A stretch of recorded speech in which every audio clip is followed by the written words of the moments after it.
Depression রোগের কোনো ওষুধ, মন খারাপের কোনো ওষুধ আমি বলছি যে যেখান থেকে শুনতে পাচ্ছেন প্র্যাকটিক্যাল করে দেখবেন, ভালো লাগলে করতে থাকবেন, ভালো না লাগলে বাদ দিবেন। আমি প্র্যাকটিক্যাল করেছি সেটা আপনাদেরকে বলছি।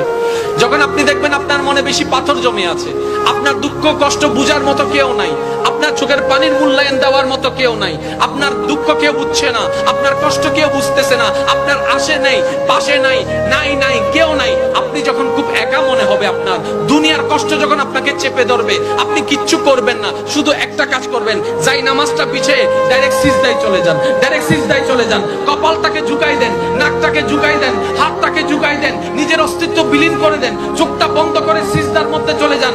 আল্লাহর ওয়াস্তে করে বলছি, কিচ্ছু পড়া লাগবে না, শুধু সিজদার মধ্যে পড়তে থাকেন, সিজদায় পড়ে থাকেন, কান্না করতে থাকেন। ওনাকে বুঝান যিনি আপনি না বললেও সবকিছু বুঝে, ওই রবকে জানান যিনি আপনি না জানালেও সবকিছু জানে। দুনিয়ার মানুষ তো আজকে বললে কালকে চুপ উল্টাই ফেলে, ব্ল্যাকমেল করতে শুরু করে। রব তো সবকিছু জানার পরেও দোষ গোপন করে রেখেছে। ওই রবের দরবারে সবকিছু বলতে থাকেন, 1টা মিনিট 2টা মিনিট 3টা মিনিট, দেখবেন আপনার সমস্যা তখন সমাধান না হলো অন্তরে এমন একটা শান্তি লাগবে যেটা আপনার পৃথিবীর কোথাও খুঁজে পাবেন না। সুবহানাল্লাহ।